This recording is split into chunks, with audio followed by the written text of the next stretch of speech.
एक विषय को प्रत्यक्ष ही ग्रहण करता है, प्रत्यक्ष ही पाता है। हृदय ही ऐसा है कि चरण चिन्ह वन्य रजगुणों पर चरण चिन्ह, हृदय ही ऐसा है कि चरण चिन्ह वन्य रजगुणों पर वे ही रहते हैं नैनों में हृदय से समालिंगित। नाम सुना पर हृदय से पाना ही रहता है सुंदर स्वरूप हृदय का। अब यह हो कैसे अनुभव, अब यह हो कैसे अनुभव? प्रत्यक्ष ही अपने ही है। ऐसे हृदय पूर्ण रूपेण कैसे करेगा? ऐसे हृदय पूर्ण रूप से कैसे करेगा? यही एक वेदनामयी बात है। चर्चा श्रवणों में पड़ रही है पर मन नहीं, आंखें नहीं, केवल शाब्दिक ही हैं, केवल शाब्दिक ही हैं। ऐसा मन का निर्णय है। अपने ही पूर्व के सर्वदा के ऐसे बिना निर्णय किए, बिना अपनाए, बिना दशा के सुनी जा रही है चर्चा। अपने ही पूर्व के सर्वदा के ऐसे बिना निर्णय किए, बिना अपनाए, बिना दशा के सुनी जाती है चर्चा। यही एक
से पूर्ण विश्वास से निर्णय युक्त स्वीकार सहित अनुभव हो नहीं पाता। इसका जो कारण स्वयं है यह भी अज्ञात रहता है। मतलब अनेकों अनपेक्षितों के मन सर्वेंद्रियों सहित हो चुका है, इसलिए खो चुका है, भूल चुका है अपने श्री मोहन को। अपने मोहन बस हृदय अपनाने के अवसर में ही पूर्व से ही है। यह अनुभव स्वरूप का भान तभी हो जाएगा कि जब अपने जो नहीं न अपनावे, न आसक्त हो मन। अपने ही वे अपनाने की दिशा हृदमूल में है ही, वे अपनाए जाने उपस्थित ही हैं। उसी स्थली में अपनी स्थिति है, उसी स्थली में अपनी स्थिति में पूर्ववत अपनाए गए। हाँ, अपनाते रह गए हम अपने। बस सब कुछ समस्त बातें आ गई अपने, बस सब कुछ समस्त बातें आ गई। चर्चा का रहस्य यही कि अपने यह हो जान हो। अपने सर्वस्व अखंड निधि वैभव जीवन श्री प्रीतम कृष्ण जब तक स्मृति में नहीं आएंगे तब तक मूर्तिमान ही निकटतम प्रदेश में उपस्थित इन्हें आंखें देख ही नहीं सकेगी। अपने सर्वस्व अखंड निधि वैभव जीवन श्री प्रीतम कृष्ण जब तक स्मृति में नहीं आएंगे तब तक मूर्तिमान ही निकटतम प्रदेश में उपस्थित इन्हें आंखें देख ही नहीं सकेगी। चर्चा श्रवण करते हुए भी मूर्तिमान को पूर्वत हृदय से अपनाने की दशा जागृत हुई ही नहीं, केवल चर्चा को सुनने में प्रत्यक्ष प्रमाण है। केवल चर्चा को सुनने में प्रत्यक्ष प्रमाण यही, मूर्तिमान को पूर्वत हृदय से अपनाने की दशा नहीं। बिना दशा के, बिना उन्हें अपने न समझते हुए भी अनपेक्षितों की आसक्ति ममता में पड़े हुए अलक्षित अपूर्ण व्यतीत होते रहने वाले जीवन में भी चर्चा का प्रभाव सहज पड़ने लगता है। बिना दशा के, बिना उन्हें अपने न समझते हुए भी अनपेक्षितों की आसक्ति ममता में पड़े हुए अलक्षित अपूर्ण व्यतीत होते रहने वाले जीवन में भी चर्चा का प्रभाव सहज पड़ने लगता है। चर्चा अच्छी लगती है, अन्यान्य अवांछित बातों से यह चर्चा विलक्षण, हृदय स्पर्शक, अच्छी लगा करती है। काल्पनिक रूपरेखा सी मूर्ति आंखों में दिखा करती है। रूप चर्चा में उस व्यक्ति की कुछ भी सामर्थ्य नहीं, प्रभाव नहीं, न उसकी कुछ भी विशेषता रूप आभास में, उसकी स्फूर्ति में, ऐसे रूपाभास के सहस्रवांश कणाभास की विकल्पना में, चित्र को देख पाने में उसकी स्वयं की सामर्थ्य नहीं। मतलब कहने काल्पनिक रूपरेखा भी मूर्ति, काल्पनिक रूपरेखा सी मूर्ति आंखों में दिखा करती है। रूप चर्चा में उस व्यक्ति के कुछ भी सामर्थ्य नहीं, प्रभाव नहीं, न उसकी कुछ भी विशेषता, इस आभास में, उसकी स्फूर्ति में, ऐसे रूपाभास के सहस्रवांश कणाभास की भी कल्पना चित्र के देख पाने में चर्चा की विशेषता से होने वाली विलक्षण बातें भी टिक नहीं पाती। चर्चा की विशेषता से होने वाली विलक्षण बातें भी टिक नहीं पाती, कारण जितना चर्चा के लिए अवकाश दिया था, चर्चा ने ग्रहण जो किया था, उस स्थल पर वैसे ही पुनः अनपेक्षितों की आसक्ति समा गई। इस थोड़ा सा आभास का प्रभाव मन पर पड़ जो जाता है, उसकी स्मृति रहती हुई ही अनपेक्षितों के लिए स्थान होता है, पर इस अवांछित का थोड़ा मूल्य महत्व घट जाता है।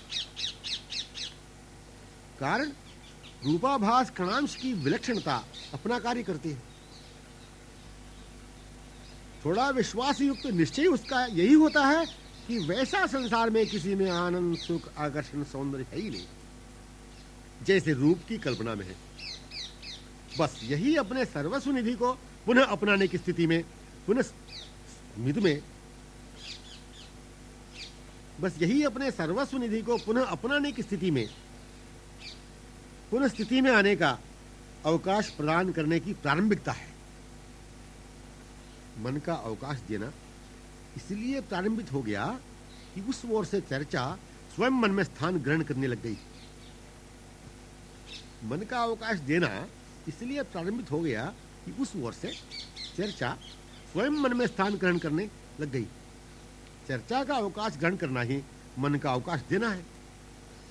ग्रहण तभी हुआ कि जब मन ने विश्वास से निश्चय यह जो किया, अनपेक्षितों की आसक्ति, ममता में, आकर्षण में, सौंदर्य में, रूपाभास की कल्पना विशेषता का जो आनंद है, सौख्य है, सौंदर्य, वह है ही नहीं। अनपेक्षितों के मूल्य मन से थोड़ा हटना ही मन में उतना ही अवकाश हो जाना, अवकाश देना हो गया। मन ने अवकाश दिया, चर्चा ने मन में उस अवकाश को ग्रहण किया। परिणाम यही अनुभव हुआ कि मन में चर्चा ने ही स्वयं ही पूर्णतया अवकाश ग्रहण किया। मन ने थोड़ा भी होकर अवकाश दिया नहीं। मतलब ये निश्चय हुआ, मन ने अवकाश दिया, चर्चा ने मन में उस अवकाश को ग्रहण किया। परिणाम यही अनुभव हुआ कि मन में चर्चा ने ही स्वयं ही पूर्णतया अवकाश ग्रहण किया। मन ने थोड़ा भी होकर अवकाश दिया नहीं। जब यह निर्णय बिल्कुल पूर्णतया मन से होता है, मैंने थोड़ा भी अवकाश नहीं दिया, चर्चा ने ही पूर्ण रूपेण मन को ग्रहण किया, फिर तो मन पर पूर्णाधिकार शासन चर्चा का ही हो चुका।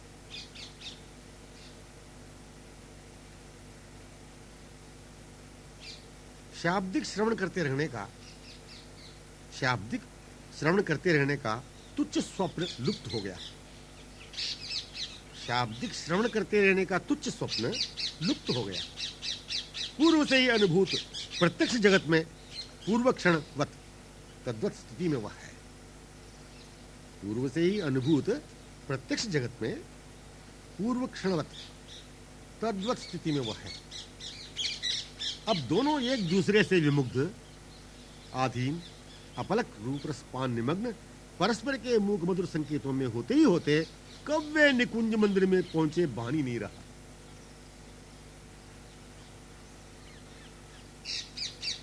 निज पूर्व रूप से अज्ञात, निज पूर्व रूप से अज्ञात विस्मृत स्वरूप में, निज पूर्व रूप से अज्ञात विस्मृत स्वरूप में अनपेक्षितों के चक्कर में रहते हुए रूप के सहस्रवांश आभास की कल्पना होती थी। रूप की कल्पना प्रत्यक्ष थी। आभास का स्थल, आभास की कल्पना का स्थल प्रत्यक्ष साक्षात की उपस्थिति से संलग्न था। दूरी की कल्पना स्थल उन्हें ही प्रत्यक्ष निकटतम लिए शोभान्वित होने का अखंड सौभाग्यवान था।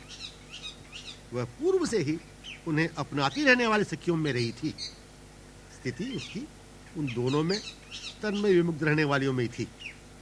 वह वहां से उस स्थलीय पात्रों से, उन परस्पर के सुख से सुखी रहने के सुखमय जीवन से पृथक अन्यत्र कहीं नहीं थी। वहीं रहती हुई हो रही है, उसका यही अखंड अनुभव है। सार समझने की बात यही कि पुनः पूर्ववत स्मृति में अनुभव में आने, सार समझने की बात यही कि पुनः पूर्ववत स्मृति में अनुभव में आने, सहज स्वभाव में आना ही स्थिति में आने में, सहज स्वभाव में आना स्थिति में आना, मतलब प्रारंभिकता केवल कल्पना ही होती है। प्रारंभिकता की केवल कल्पना होती है। मतलब मन को इसी के लिए अवकाश प्रदान करने का संकेत किया जो जाता है। ऐसा लगता है कि अवकाश प्रदान करना मानो निज वस्तु को अनुभव करने प्रारंभिकता हो। इसके माने मन ने अवकाश दिया तभी अपने अपेक्षित वस्तु को समास्वादन किया। एवं अवकाश न देता तो अनुभव वस्तु का नहीं होता। एवं अवकाश प्रदान न करने के पहले वह वस्तु समास्वादन से वंचित था। अवकाश प्रदान करने की कोई विशेषता ही, इसकी प्रधानता ही सिद्ध होती है। माने वह अपेक्षित वस्तु इस अवकाश प्रदान करने की क्रिया से आधीन होती, दीन होती, एवं वह वस्तु गौण होती, इत्यादि बातें ही नहीं है।